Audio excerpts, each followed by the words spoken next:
നമുക്ക് രേവതിയുടെ സച്ചിയുടെ നാളത്തെ നല്ലൊരു വിശേഷം കേട്ടാലോ. അതിനു മുമ്പായി ആദ്യമായി കാണുന്നവരുണ്ടെങ്കിൽ ചാനൽ ഇഷ്ടപ്പെട്ട ഒന്ന് സബ്സ്ക്രൈബ് ചെയ്യാൻ മറക്കരുത്. വീഡിയോ ഇഷ്ടപ്പെടുവാണെങ്കിൽ ലൈക്ക് ചെയ്യാനും നിങ്ങളുടെ വിലയേറിയ അഭിപ്രായങ്ങളൊക്കെ രേഖപ്പെടുത്താനും മറക്കരുത്. അങ്ങനെ നാളത്തെ വിശേഷത്തില് കലാവതി അച്ഛമ്മ വന്നു കഴിഞ്ഞപ്പോ ചന്ദ്രമതിക്ക് വല്ലാത്തൊരു ഞെട്ടലായിരുന്നു. ദൈവമേ, അമ്മ എന്തിനാണോ എന്തോ ഇങ്ങോട്ടേക്ക് വന്നേ, സത്യങ്ങളൊക്കെ മനസ്സിലാക്കിയിട്ടുണ്ടെങ്കിൽ തനിക്കിട്ട് പണി കിട്ടുമെന്നറിയാം. ആ സമയം സച്ചി പറയുകയും ചെയ്തു, ഞാനാണ് അച്ഛമ്മയെ കൂട്ടിക്കൊണ്ട് വന്നേന്ന്. അതോടെ കേട്ട് കഴിഞ്ഞപ്പോ ചന്ദ്രമതി ഒന്നും മിണ്ടാ നിൽക്കണം. അപ്പോഴേക്കും കലാവതി അച്ഛൻ പറഞ്ഞു, എടി നിന്നോട് എത്ര വട്ടം പറഞ്ഞിട്ടുണ്ട് ആ സുധിയെ തലയെ കയറ്റി വെച്ചുകൊണ്ട് നടക്കരുതെന്ന്. എത്ര പറഞ്ഞാലും നിന്റെ തലയിലേക്ക് കേറത്തില്ലല്ലേ. അത് പിന്നെ അമ്മയെ ഞാന് അവനെ കണ്ടപ്പോ എനിക്ക് പാവം തോന്നിയതാ. എന്ത് പാവം, അവൻ പഠിച്ച കള്ളനാ. അവനെ പോലെ ഒരു കള്ളനെ ഞാൻ എന്റെ ജീവിതത്തിൽ കണ്ടിട്ടില്ല. എന്നിട്ട് നീ പഠിച്ചില്ലല്ലേ. പിന്നീട് ചോദിച്ചു, അല്ല രവീന്ദ്രൻ എന്തിയടി.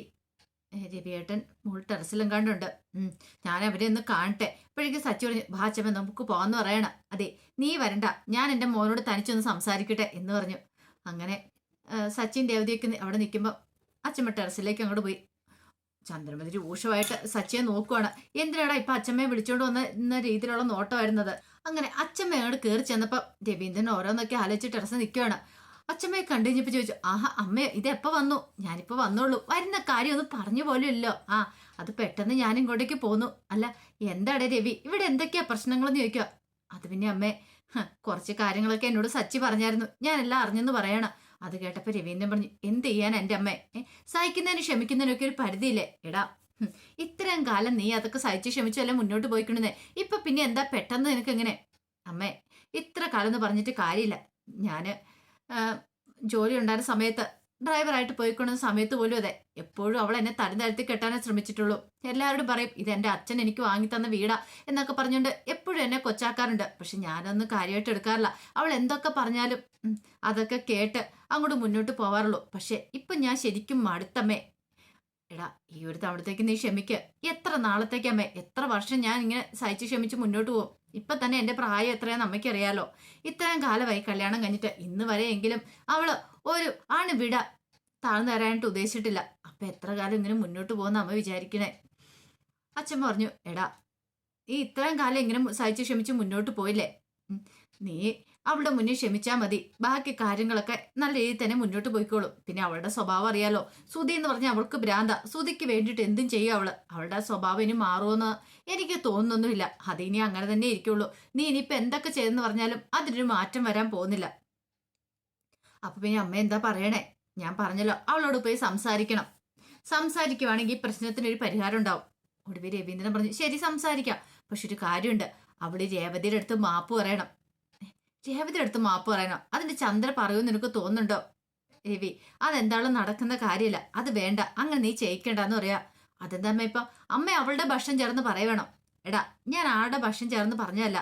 ഒന്നാമത്തെ കാര്യം, ഇതുവരെയായിട്ടും അവള് മരുമോളായിട്ട് രേവതി അംഗീകരിച്ചിട്ടില്ല. ആ സമയത്ത് അവളെ കൊണ്ട് മാപ്പൂടെ പറയിച്ചിട്ടുണ്ടെങ്കിൽ അവൾക്ക് വൈരാഗ്യം കൂടുള്ളൂ രേവതിയോട്. പിന്നെ അറിയാലോ എന്താ സംഭവിക്കുന്നതെന്ന്. തൊട്ടതിനും പിടിച്ചതിനും എല്ലാം കുറ്റവും കുറവും തന്നെയായിരിക്കും. ഇപ്പോഴും അങ്ങനെയൊക്കെ തന്നെയാ. എന്നാലും അത് ഒരു പടിയും കൂടെ കൂടുള്ളൂ. അത് രേവതിയെ വല്ലാതെ വീർപ്പ് മുട്ടിക്കും. നമ്മൾ എല്ലാ ഭാവം നോക്കണമല്ലോ. അത് കേട്ടപ്പം രവീന്ദ്രൻ പറഞ്ഞു, പിന്നെ ഞാൻ എന്ത് ചെയ്യാനാ, നീ വാ, ഞാൻ അവളോടും കൂടെ കാര്യങ്ങളൊക്കെ സംസാരിക്കട്ടെ. നീ ഇങ്ങോട്ട് ഇറങ്ങി വാ എന്ന് പറയണേ. ഇങ്ങനെ മിണ്ടാതെ നിന്നിട്ട് കാര്യമില്ല. എത്ര നാൾ ഇങ്ങനെ മുന്നോട്ട് പോകും. അധിക നാളൊന്നും ഇങ്ങനെ മുന്നോട്ട് പോകാൻ പറ്റില്ലല്ലോ. നീ എൻ്റെ മകനല്ലേടാ, എനിക്ക് നിന്നെ നന്നായിട്ടറിയാം. നീ എങ്ങനെയുള്ളവനാന്നൊക്കെ നിനക്ക് സഹിക്കാനും ക്ഷമിക്കാനും ഒക്കെ നന്നായിട്ടറിയാം. പക്ഷെ ക്ഷമയുടെ നെല്ലിപ്പല കണ്ടു കഴിഞ്ഞപ്പോഴേ നീ ഇങ്ങനെയൊക്കെ ചെയ്തേന്ന് പറയാം. പക്ഷെ നമ്മള് ക്ഷമിക്കേണ്ട സ്ഥാനത്ത് ക്ഷമിച്ച തന്നെ മുന്നോട്ട് പോകണം എന്നൊക്കെ പറഞ്ഞ് രവീന്ദ്രൻ ഒരു വിധത്തില് താഴേക്ക് വിളിച്ചോണ്ട് വരുവാണ്. അങ്ങനെ ചന്ദ്രമതി വല്ലാത്തൊരവസ്ഥയിൽ ഇങ്ങനെ ഹാള് നിൽക്കുകയാണ്. ആ സമയത്ത് രവീന്ദ്രനെയും കൂട്ടി അച്ഛമ്മ അങ്ങോട്ടേക്ക് വരുന്നേ. വന്നു കഴിഞ്ഞിട്ട് അച്ഛമ്മ അവിടെ ഇരുന്നിട്ട് ചന്ദ്രമതി അടുത്തേക്ക് വിളിച്ച് ഇങ്ങോട്ടേക്ക് വരാൻ പറഞ്ഞു. അങ്ങനെ ചന്ദ്രമതി അങ്ങോട്ട് ചെന്നു. ചന്ദ്രേ, നീ ചെയ്തൊക്കെ ശരിയാന്ന് നിനക്ക് തോന്നുന്നുണ്ടോ? ചന്ദ്രമതി ഒന്നും മിണ്ടിയില്ല. നീ ഇത്രയൊക്കെ പ്രവർത്തികൾ ഒരിക്കലും ചെയ്തു വെക്കാൻ പാടില്ലായിരുന്നു. നിന്റെ മകനാണെങ്കിൽ കൂടി അങ്ങനെ ചെയ്യാൻ പാടില്ലായിരുന്നു. രേവതിയോട് ചോദിക്കണമായിരുന്നു. അത് മാത്രമല്ല, നീ നിന്റെ കയ്യെ കിടന്ന വളയൊക്കെ ഊരി അവളുടെ മുഖത്തേക്ക് എറിഞ്ഞില്ലേ, അതൊക്കെ നല്ല കാര്യമെന്ന് നിനക്ക് തോന്നുന്നുണ്ടോ ചന്ദ്രേ? അവളായതുകൊണ്ട്, അവള് പാവമായതുകൊണ്ട് മാത്രം. അല്ലായിരുന്നെങ്കിൽ അവളുടെ സ്ഥാനത്ത് വേറെ ഏത് പെണ്ണായിരുന്നെങ്കിലും കാണായിരുന്നൊക്കെ പറയണം. ചന്ദ്രമതി ഒന്നും മിണ്ടാ നിന്നു. ആ സമയത്ത് ചന്ദ്രമതിയോട് അച്ഛൻ പറഞ്ഞു, ഇനിയിപ്പൊ നീ രേവതിയോട് മാപ്പ് പറയാനൊന്നും പോണ്ട. അല്ലെങ്കിലും അവൾക്ക് അങ്ങനെയൊന്നുമില്ല. നീ മാപ്പ് പറയണമെന്നൊന്നും അവൾക്കൊരാഗ്രഹമില്ല. അതുകൊണ്ട് നീ മാപ്പ് പറയാനൊന്നും പോണ്ടെന്ന് പറയണേ. പിന്നെ ഒരു കാര്യമുണ്ട്, നീ രവീന്ദ്രനോട് മാപ്പ് പറയണം. കാരണം മറ്റൊന്നുമല്ല, നീ രവീന്ദ്രനും കൂടെ ശരിക്കും പറ്റിച്ച് ഇങ്ങനെയൊക്കെ ഒരു പ്രവർത്തികൾ ചെയ്യുന്നതിന് മുമ്പ് നീ രവീന്ദ്രനോട് ഒരു വാക്ക് ചോദിച്ചോ? രവീന്ദ്രന്റെ അടുത്തും കൂടെ നീ കള്ളത്തരം കാണിച്ചു വെച്ചത്. അപ്പൊ രവീന്ദ്രനോട് മാപ്പ് പറഞ്ഞാൽ മതിയാവുള്ളൂ എന്ന് പറയണ. ആ സമയത്ത് ചന്ദ്രമതി രവീന്ദ്രനെ നോക്കി. രവീന്ദ്രൻ ഒന്നും മിണ്ടാതിരിക്കുകയാണ്. ചന്ദ്രമതി പറഞ്ഞു, അതെ, ഇനി അങ്ങനെയൊന്നും ഉണ്ടാകത്തില്ല, സോറി കേട്ടോ രവിയേട്ടാന്ന് ഇങ്ങനെ പറഞ്ഞു. അപ്പോഴേക്കും അച്ഛമ്മ ഇങ്ങനെ അവളെ നോക്കി. അച്ഛമ്മ ചന്ദ്രനെ ഒന്ന് നോക്കി. ആ സമയം രവീന്ദ്രൻ പറഞ്ഞു, അമ്മ എനിക്കൊരു കാര്യം പറയാനുണ്ട്. എല്ലാവരുടെ മുന്നിൽ വെച്ചാണ് ഈ പ്രശ്നങ്ങൾ ഇവിടെ ഉണ്ടായത്. അതുകൊണ്ട് എല്ലാവരും ഉള്ളപ്പം മാപ്പ് പറയണമെന്ന് പറയണം. അപ്പൊ ശ്രുതി ശ്രീകാന്തും വർഷയൊന്നും അറിഞ്ഞിട്ടുണ്ടായിരുന്നില്ല ഈ കാര്യം മാപ്പ് പറയുന്നൊക്കെ. അപ്പോഴേക്കും സച്ചി പറഞ്ഞു, അതാണോ? അതിപ്പോ തന്നെ അവരെയൊക്കെ വിളിക്കാം. അതെ, അച്ഛൻ പറഞ്ഞു 100% ശരിയായിട്ടുള്ള കാര്യമാണ് എന്ന് പറഞ്ഞു. അങ്ങനെ ശ്രുതിയെയും വർഷയും ശ്രീകാന്തിനെയൊക്കെ വിളിച്ചുകൊണ്ട് വന്നു. അങ്ങനെ അവരെല്ലാവരും കൂടെ വന്ന് നിൽക്കുവാണ്. ആ സമയത്ത് അച്ഛൻ പറഞ്ഞു, ഇനി നീ മാപ്പ് പറഞ്ഞോളാൻ പറയണം. ചന്ദ്രമതിക്ക് നാണക്കേടൊക്കെ തോന്നി. പക്ഷെ പറയാതിരിക്കാൻ പറ്റില്ലല്ലോ. പിന്നീട് ചന്ദ്രമതി പറഞ്ഞു, അതെ, ഞാൻ അറിയാതെ ചെയ്തു പോയ തെറ്റാ, ഇനി ഞാനിത് ആവർത്തിക്കില്ല, എന്നോട് ക്ഷമിക്കണം എന്ന് പറഞ്ഞു. അപ്പോഴേക്കും അച്ഛൻ പറഞ്ഞു, പോരേടെ രവീന്ദ്രൻ ചോദിക്കുകയാണ്. മതിയെന്ന് പറയുന്ന, എന്നാ ശരിയെന്ന് നീ പറ എന്ന് പറയണ. ഒടുവിൽ രവീന്ദ്രൻ ശരിയെന്നും കൂടെ പറഞ്ഞു കഴിഞ്ഞപ്പോഴത്തേനും സച്ചി അവിടെ നിന്ന് കൈ കൊട്ടുവാണ്. ആ സമയം വർഷം പറഞ്ഞു, ശരിക്കും പറഞ്ഞിട്ടുണ്ടെങ്കിൽ ഉണ്ടല്ലോ ഇവിടെ എല്ലാ പ്രശ്നത്തിനും കാരണം ഇതേ അഹന്റെയാന്ന് പറയണം. ചന്ദ്രമതിയുടെ മുഖമൊക്കെ അങ്ങോട്ട് മാറി. കാരണം ആ സ്വർണ്ണം എടുത്ത് സുധേറിന് കൊടുക്കേണ്ട ഒരാവശ്യമില്ലായിരുന്നു പറഞ്ഞു. അച്ഛൻ പറഞ്ഞു, അതൊക്കെ എനിക്ക് മനസ്സിലായ മോളെ, എല്ലാ കാര്യങ്ങളും എനിക്ക് മനസ്സിലായെന്ന് പറഞ്ഞു. ശരിക്കും രേവതി ചേച്ചിയോടെ ആയിരുന്നു മാപ്പ് പറയണ്ടേ. പിന്നെ രേവതി ചേച്ചിയോട് മാപ്പ് പറയണ്ടെന്ന് രേവതി ചേച്ചി പറയുകയും ചെയ്തു. അതൊക്കെ കേട്ട് കഴിഞ്ഞപ്പോ ചന്ദ്രമതിക്ക് ഒട്ടും അങ്ങ് സഹിച്ചില്ല. ചന്ദ്രമതി രൂക്ഷമായിട്ട് വർഷം നോക്കുക, നിന്നെ ഞാൻ പിടിച്ചോളാം എന്നുള്ള രീതിയിലാണ് നോക്കുന്നത്. അല്ലെങ്കിൽ ഇവൾക്ക് ഇത്രയും അഹങ്കാരം ഇവിടെ കൂടുന്നുണ്ട് എന്നൊരു ചിന്തയായിരുന്നു. ആ സമയത്ത് രേവതി പറഞ്ഞു, എന്നോട് അമ്മ മാപ്പൊന്നും പറയണ്ട അച്ഛമ്മേ, അല്ലെങ്കിൽ ഞാൻ അതൊട്ടും ആഗ്രഹിക്കുന്ന കാര്യമില്ല അമ്മേന്റെ മുന്നിൽ മാപ്പ് പറയാന്നുള്ളത്. പിന്നെ എനിക്ക് അമ്മയോട് ഇച്ചിരി ദേഷ്യവും കാര്യങ്ങളും സങ്കടമൊക്കെ ഉണ്ടായിരുന്നു. കാരണം എന്റെ വീട്ടുകാരെയൊക്കെ പറഞ്ഞു കഴിഞ്ഞപ്പോൾ എനിക്ക് വിഷമം വന്നു. അല്ലാതെ ആ സ്വർണ്ണം എടുത്തുകൊണ്ട് പോയി എൻ്റെ അടുത്ത് കള്ളത്തരം കാണിച്ചായിരുന്നു എനിക്ക് അമ്മയോട് ദേഷ്യവും കാര്യങ്ങളൊന്നും ഇല്ല എന്ന് പറഞ്ഞു. കേട്ടില്ലേ ചന്ദ്രൻ, നീ രേവതി പറഞ്ഞേ, ഇവളെ പോലെ മരുമോളെ കിട്ടിയ നിന്റെ പുണ്യം നീ കൂട്ടിക്കോ. ഇവളുടെ സ്ഥാനത്ത് വേറെ ഏത് പെണ്ണാണെങ്കിലും ഇവിടെ ഒരു ഭൂകമ്പം തന്നെ ഉണ്ടായനം. പക്ഷെ ഇവള് കണ്ടില്ലേ ഇപ്പൊ പറഞ്ഞേ, ഇവളെ പോലെ മരുമോള് വീട്ടിലുണ്ടെങ്കിലോ കുടുംബം എന്നും നല്ല രീതിയിൽ തന്നെ മുന്നോട്ട് പോകും. അതെനിക്ക് ഉറപ്പുള്ള കാര്യമാണ്. കുടുംബത്തിൽ ഒരു പ്രശ്നം ഉണ്ടാകത്തില്ല. സച്ചി പറഞ്ഞു, ഇപ്പോഴൊരു സമാധാനമായത്. ഒരാഴ്ചയായിട്ട് നീർ നിൽക്കുന്ന പ്രശ്നത്തിന് ഒരവസാനം ഉണ്ടായെന്ന് പറഞ്ഞു. ആ സമയം അച്ഛമ്മ സുധിനെ അടുത്തേക്ക് വിളിച്ചു. എടാ ഇങ്ങോട്ടേക്ക് വാടാന്ന് പറയണം. സുധി അങ്ങോട്ട് ചെന്നു. അവന്റെ കർണം തൂത്ത് ഒറ്റ അങ്ങോട്ട് പൊട്ടിക്കുവാണ്. സുധി കർണത്ത് കൈ പിടിച്ചിങ്ങനെ വല്ലാത്തൊരവസ്ഥ ഞെട്ടിത്തരിച്ച് നിൽക്കുവാണ്. പിന്നീട് അച്ഛൻ പറഞ്ഞു, എടാ നിനക്ക് വിദ്യാഭ്യാസം ഉണ്ട് വിവരം ഉണ്ടെന്ന് പറഞ്ഞോട് നടന്നിട്ട് ഒന്നുമില്ലാതായല്ലോടാ, പഠിച്ചതൊക്കെ വെറുതെ ആയി പോലോ. എടാ നീ ഇങ്ങനെ ഒന്നുമല്ലേലും ഇങ്ങനെ നാണം കെട്ട് നിൽക്കേണ്ട ഗതികളുണ്ടായല്ലോ. ഇത് കേട്ടപ്പം സുധിയുടെ മുഖമൊക്കെ അങ്ങോട്ട് മാറി. നീ നോക്കൊന്നും വേണ്ട. എടാ ഇത്തിരിയെങ്കിലും വിവരം ഉണ്ടായിരുന്നു നിന്നെ അവര് പറ്റിച്ചിട്ട് പോവോ? ഇല്ലല്ലോ. അതും പോരാഞ്ഞിട്ട് നിനക്ക് നാണം ഉണ്ടോടാ രേവതി സ്വർണം മേടിച്ചോണ്ട് വിൽക്കാനായിട്ട്? ഇത്തിരിയെങ്കിലും ഉളുപ്പുണ്ടായിരുന്നു നീ ഇങ്ങനെ ചെയ്യുമായിരുന്നോ? എന്നിട്ടെല്ലാം ഒപ്പിച്ചു വെച്ചിട്ട് ഒന്നും അറിയത്തില്ലാത്ത പാവത്തനെ പോലെ നിൽക്കുന്നു. നിന്നെ എനിക്ക് കാണുമ്പോൾ നല്ല ദേഷ്യം വരുന്നുണ്ട്. ഇനി നിനക്കിട്ട് തല്ലാനാ തോന്നുന്നൊക്കെ പറഞ്ഞ് അച്ഛമ്മ ഭയങ്കരമായിട്ട് ദേഷ്യപ്പെടുകയാണ്. ആ സമയം ശ്രുതി ഒന്നും മിണ്ടാതെ തല കുണിച്ച് നിൽക്കുക. ശ്രുതിയോട് പറഞ്ഞു, എടി മൂത്ത മരുമകളെ, നീ വേണ്ടായിരുന്നേ ഇവനെ പറഞ്ഞ് തിരുത്താനായിട്ട്. ഇത്ര നാളെയല്ലേ കല്യാണം കഴിഞ്ഞിട്ട്. ഇവന്റെ സ്വഭാവമൊക്കെ നിനക്ക് മനസ്സിലായില്ലേ? ഇവൻ എന്തെങ്കിലും തെറ്റ് ചെയ്തിട്ടുണ്ടെങ്കിൽ അത് അങ്ങനെ ചെയ്യില്ലെന്ന് പറഞ്ഞോണ്ട് അതിനകത്തുനിന്ന് പിന്തിരിപ്പിക്കുകയല്ലേ ചെയ്യണ്ടേ? അത് പിന്നെ അച്ഛമ്മ ഞാൻ അറിഞ്ഞിട്ടില്ലായിരുന്നു. അറിഞ്ഞായിരുന്നു നീ അപ്പൊ അങ്ങോട്ട് പിന്തിരിപ്പിച്ചാനും അല്ലേ? ഒരു കാര്യം ഞാൻ പറഞ്ഞേക്കാം, ഇവനെ നേർവഴിക്ക് നടത്തേണ്ട ചുമതല നിന്റെയാണ്. അല്ലെങ്കിൽ നിന്റെ ഭാവിയും കൂടെ അത് ദോഷം ചെയ്യും. അറിയാലോ, മുന്നോട്ടുള്ള നിന്റെയൊക്കെ ജീവിതത്തെ ബാധിക്കും. ഇവൻ ഇങ്ങനെ പോയിട്ടുണ്ടെങ്കിൽ ഉറപ്പായിട്ടും ഇവനൊരു പേരും കള്ളനായിട്ട് മാറും. അത് പിന്നെ നിനക്ക് ബുദ്ധിമുട്ടാവുന്ന കാര്യമാണ്. അതുകൊണ്ടാണ് ഞാൻ ഇതൊക്കെ പറയണേ. ശ്രുതിക്ക് വല്ലതും പറയാൻ പറ്റുമോ? ശ്രുതി ഒന്നും മിണ്ടാതെ ഇങ്ങനെ തല കുനിച്ച് നിൽക്കുകയാണ്. അപ്പോഴേക്കും സച്ചി പറഞ്ഞു, അച്ഛമ്മ പറഞ്ഞ കാര്യങ്ങൾ 100% ശരി തന്നെയാ. അങ്ങനെയാണെങ്കിൽ അച്ഛമ്മ ഒരു കാര്യം കൂടെ ചെയ്യണമെന്ന് പറയാം. എന്താ? അവനുണ്ടല്ലോ 53 ലക്ഷം രൂപ ഇപ്പം മൊത്തം തരാനുണ്ട്. 53 ലക്ഷം? അതെ, അച്ഛൻ്റെ അടിച്ചു പറ്റിക്കൊണ്ട് 50 ലക്ഷം, പിന്നെ ഞങ്ങൾക്ക് ധാരാളം 3 ലക്ഷം കൂടെ കൂട്ടി ആ പണം അവനോട് തരാൻ പറയണം. എടാ പെട്ടെന്ന് ഇങ്ങനെ അത്രയും രൂപ ചോദിച്ചാൽ അവൻ എവിടെ നിർത്തിട്ട് തരാനാ? അത് വേണ്ട അച്ഛമ്മേ, അവൻ വലിയ കടയൊക്കെ വെച്ചോണ്ടിരിക്കല്ലേ, മാസം ഒരു 50,000 രൂപ വെച്ച് തന്നാ മതി. എങ്ങനെയുണ്ട്? അത് കൊള്ളാല്ലേ? അത് കേട്ടപ്പോ അച്ഛൻ പറഞ്ഞു, ആഹാ അത് കൊള്ളാം. എടാ സുധി, നീ ഒരു കാര്യം ചെയ്യ, മാസം 50,000 രൂപ വെച്ച് കൊടുക്കാൻ പറയാണ്. സുധി പറഞ്ഞേ, അത്ര ഒന്നും കൊടുക്കാൻ പറ്റില്ല അച്ഛമ്മേ. അതെന്താ? അച്ഛൻ ബിസിനസ് അല്ലേ, ചിലപ്പോൾ നഷ്ടമോ ലാഭമൊക്കെ ഉണ്ടാവും. കച്ചവടം വേണ്ടേ? അത് മാത്രമല്ല, ഒന്ന് ആലോചിച്ച് നോക്കിയേ, ഇപ്പൊ തന്നെ കുറെ കടങ്ങളും കാര്യങ്ങളും ഒക്കെ ഉണ്ട്. അപ്പോഴേക്കും വർഷ പറഞ്ഞു, അതൊരു ന്യായമല്ലോ സുധിയേട്ടാ. ശ്രീന സച്ചിയേട്ടൻ പറഞ്ഞ ന്യായമായിട്ടുള്ള കാര്യമാണ്. കാരണം കുറേശ്ശെ കുറേശ്ശെ പൈസ തരട്ടെ, അങ്ങനെ കടം വീട്ടണം. അല്ലാതെ സുധിയേട്ടൻ പറയുന്ന പോലെ ഒറ്റയടിക്കൊന്നും പൈസ സുധിയേട്ടനെ കൊണ്ട് ഉണ്ടാക്കാൻ സാധിക്കില്ലെന്ന് ഞങ്ങൾക്കൊക്കെ അറിയാം. അതുകൊണ്ട് കുറേശ്ശെ കൊടുക്കുന്നതാണ് നല്ലത്. ആ സമയത്ത് സുധി ഒന്നും മിണ്ടാൻ നിൽക്കുക. സുധി അപ്പത്തേനും പറഞ്ഞു അങ്ങനെയൊക്കെ കൊടുക്കാന്ന് വെച്ചിട്ടുണ്ടെങ്കിൽ ആ സമയം ചന്ദ്രമേനെ നോക്കിയിട്ട് അച്ഛൻ പറഞ്ഞു എല്ലാത്തിനും അവനോടൊപ്പം കൂട്ടു നിൽക്കും നീയല്ലേ, ഒരു കാര്യം ചെയ്യുക, നീ അവനോട് പറ പണം മര്യാദയ്ക്ക് ഉണ്ടാക്കി കൊടുക്കാനിട്ട്. നീ പറഞ്ഞാൽ അവനനുസരിക്കും. അവന്റെ കുള്ളരുതായ്മയ്ക്കെല്ലാം കൂട്ടുനിന്ന് അവനെ സപ്പോർട്ട് ചെയ്ത് നിൽക്കുന്ന നീ തന്നെ പറയണമെന്ന് പറഞ്ഞു. ഒടുവിൽ ചന്ദ്രമതി പറഞ്ഞു സുധി മാസം മാസം പണം ഉണ്ടാക്കി കൊടുക്ക്, അങ്ങനെയെങ്കിലും തലവേദന ഒന്ന് ഒഴിഞ്ഞു പോട്ടെ. അല്ലെങ്കിൽ നീ ഈ പണം അടിച്ചു മാറ്റിയതിന്റെ പേരിൽ എന്തൊക്കെ പ്രശ്നങ്ങളായി കുടുംബത്തിൽ ഉണ്ടായേക്കുന്നേ, അതുണ്ടാക്കി കൊടുക്കാൻ പറയാണ്. സുധി ആകപ്പാടെ വീട്ടിലാകപ്പെട്ട അവസ്ഥയിൽ ഇങ്ങനെ നിൽക്കുകയാണ്. ആ സമയം സച്ചി പറഞ്ഞു എന്താടാ നിനക്ക് പറയാനൊരു മടിയെന്ന് ചോദിക്കുകയാണ്. അപ്പോഴേക്കും സുധി ശ്രുതിനെ നോക്കുക. എന്തിനാടാ നീ അവളെ നോക്കണേ?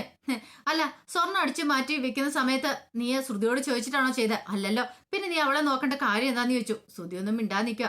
അപ്പോഴേക്കും അച്ഛൻ പറഞ്ഞു എന്താടാ ഞാൻ പറഞ്ഞാൽ നിനക്ക് അനുസരിക്കാൻ പറ്റില്ലേ? ചന്ദ്ര പറഞ്ഞാലും നീ അനുസരിക്കില്ലേ? ആ സമയം ശ്രുതി പറഞ്ഞു അത് ചന്ദ്ര പെട്ടെന്ന് പറഞ്ഞു പറയടാ പൈസ കൊടുക്കാന്ന് പറ. അവസാനം ശ്രുതി പറഞ്ഞു ഞാൻ ഉണ്ടാക്കി കൊടുക്കാം എന്ന് പറയണ. സബാഷ് കൊള്ളാം, സൂപ്പർ ആയിട്ടുണ്ട്. പക്ഷെ ഒരു കാര്യമുണ്ട്, ഇവനല്ലേ പറഞ്ഞത്, ഇവൻ അതൊന്നും ഉണ്ടാക്കി തരുന്ന ലക്ഷണം കാണുന്നില്ല അച്ഛമ്മേന്ന് പറയാ. നീ എവിടെ ഇരിക്കുക, അതിനൊരു തീരുമാനം ഉണ്ടാക്കാം. ചന്ദ്രമതിയെ വിളിച്ചു. ചന്ദ്രമതിയോട് പറഞ്ഞു മാസം മാസം 50,000 രൂപ വെച്ച് കൊടുക്കുന്നുണ്ടോന്ന് നീ വേണം നോക്കാനായിട്ട്. അറിയാലോ അത് നിന്റെ ഉത്തരവാദിത്തമാണ്. 50,000 അവൻ കൊടുത്തില്ലെങ്കിൽ വാങ്ങിച്ചു കൊടുക്കാന്നുള്ള പറഞ്ഞു കേട്ടല്ലോ. ശരി അമ്മേ. ഈ ഒരു ചിന്ത എപ്പോഴും നിന്റെ മനസ്സിലുണ്ടായിരിക്കണം. അല്ലാതെ ഇപ്പോഴെന്നോട് പറഞ്ഞിട്ട് പിന്നെ അവന്റെ സൈഡ് നിന്നേക്കരുത്.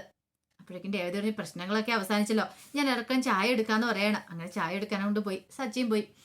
അച്ഛമ്മ രവീന്ദ്രനൊക്കെ കൊണ്ട് പോകണേ. രവീന്ദ്രൻ പറഞ്ഞു ഞാനേ പുറത്ത് വരെ പോയിട്ട് ഇപ്പൊ തന്നെ വരാം അമ്മയെന്നൊക്കെ പറഞ്ഞ് രവീന്ദ്രനും അങ്ങോട്ട് പോയി. ആ സമയം ചന്ദ്രമതിക്ക് വല്ലാത്ത സങ്കടവും ദേഷ്യമൊക്കെ ഉണ്ടായിരുന്നു. ശ്രുതിയും കൂടെ മുഖത്തോട് മുഖം നോക്കി നിൽക്കുകയാണ്, എന്ത് ചെയ്യണമെന്ന് അറിയില്ലാതെ. പിന്നീട് ശ്രുതി മുറിയിലേക്ക് അങ്ങോട്ട് കയറി പോകുമ്പോൾ ശ്രുതി പിന്നാലെ അങ്ങ് ചെല്ലുവാണ്. അങ്ങനെ ശ്രുതി ആലോചിച്ചുകൊണ്ടിരിക്കുമ്പോഴത്തേന് ശ്രുതി പറഞ്ഞു ഇനി എന്ത് ചെയ്യണമെന്ന് എനിക്കറിയില്ല. പറഞ്ഞു കേട്ടില്ലേ മാസം മാസം 50,000 രൂപ വെച്ച് കൊടുക്കണമെന്ന്. കൊടുക്കാതിരുന്നിട്ടുണ്ടെങ്കിൽ അതും പ്രശ്നമാവും. ശ്രുതി പറഞ്ഞു അതുകൊണ്ടല്ലേ അച്ഛനും അമ്മയും തമ്മിലുള്ള വഴക്കൊക്കെ തീർന്നില്ല അച്ഛമ്മ വന്നുകൊണ്ട്. പിന്നെ അതാണോ പ്രശ്നം? അത് ഒരു 1-2 ആഴ്ച കഴിയുമ്പോൾ അത് സംസാരിച്ചേനും. പക്ഷെ ഇവിടെ അതല്ലല്ലോ, നമുക്കിട്ട് നല്ല പണിയല്ലേ കിട്ടിയിരിക്കുന്നേ. എപ്പോഴാണെങ്കിലും കൊടുക്കേണ്ട പണമല്ലേ ശ്രുതി, കൊടുക്കാതിരിക്കാൻ പറ്റില്ലോ. അതും പറഞ്ഞിട്ട് ശ്രുതി നിനക്കറിയാലോ ഈ 50 ലക്ഷത്തിന്റെ ഒരു വീതം നിനക്കുള്ളതല്ലേ, അതിന്റെ ബാക്കി പൈസ നീ കൊടുത്താൽ മതി. അത് ശരിയാണല്ലോ, എന്നാ ശരി ഇപ്പൊ തന്നെ ഞാൻ പോയി പറഞ്ഞിട്ട് വരാം. ദേ വേണ്ട, ഇപ്പൊ അതിനെക്കുറിച്ച് സംസാരിക്കാൻ പോണ്ട. ആദ്യം നീ മാസം മാസം പൈസ ഉണ്ടായി കൊടുക്കാൻ നോക്ക, അതാ ചെയ്യേണ്ടത്. അല്ലാതെ ഇപ്പൊ ഇതിനെക്കുറിച്ചൊക്കെ സംസാരിക്കാൻ പോകേണ്ട കാര്യമൊന്നുമില്ല. എന്നാലും ഞാൻ എവിടെ നിന്ന് ഉണ്ടായി കൊടുക്കും? മാസം മാസം 50,000 വെച്ച് കൊടുക്കണ്ടേ? ഷോറൂമിൽ നഷ്ടമാണോ ലാഭമാണോ എന്നും നമുക്കൊന്നും പറയാൻ പറ്റില്ലല്ലോ. ശ്രുതി പറഞ്ഞു ഇതൊക്കെ നീ ഇപ്പോഴാലോചിച്ച് കാര്യമില്ല, പൈസ അടിച്ചു മാറ്റിക്കുമ്പോ ആലോചിക്കണമായിരുന്നു, അല്ലാതെ ഇപ്പൊ കിടന്ന് നിലവിളിച്ചിട്ടൊന്നും കാര്യമില്ല എന്ന് പറഞ്ഞു. അവർ സംസാരിച്ചുകൊണ്ടിരിക്കുന്ന സമയത്ത് ചന്ദ്രമതി അങ്ങോട്ട് കയറി വന്നു. ചന്ദ്രമതിയെ കണ്ടു കഴിഞ്ഞപ്പോ ശ്രുതി പറഞ്ഞു അമ്മേ കണ്ടില്ല അമ്മേ, എന്നോട് പൈസ കൊടുക്കാൻ പറഞ്ഞിരിക്കുന്നു. എടാ പൈസ കൊടുക്കാൻ പറഞ്ഞാൽ കൊടുക്കണോടാ, നീയല്ലേ ഇതെല്ലാം ഉണ്ടാക്കി വെച്ചേ. നീ കാരണം ഇപ്പൊ ഞാൻ എല്ലാവരുടെ മുന്നിൽ അപമാനിച്ച് തല കുണിച്ച് നിൽക്കുക. അപമാന ഭാരത്താല നിനക്കറിയാവോ? അത് നിനക്കിത് വല്ലതും അറിയണോ? എന്ന് നീ ഇങ്ങനെയൊക്കെ ചെയ്യാൻ തുടങ്ങിയ അന്ന് തൊട്ട് എന്റെ കഷ്ടകാലം തുടങ്ങിയതാടാ.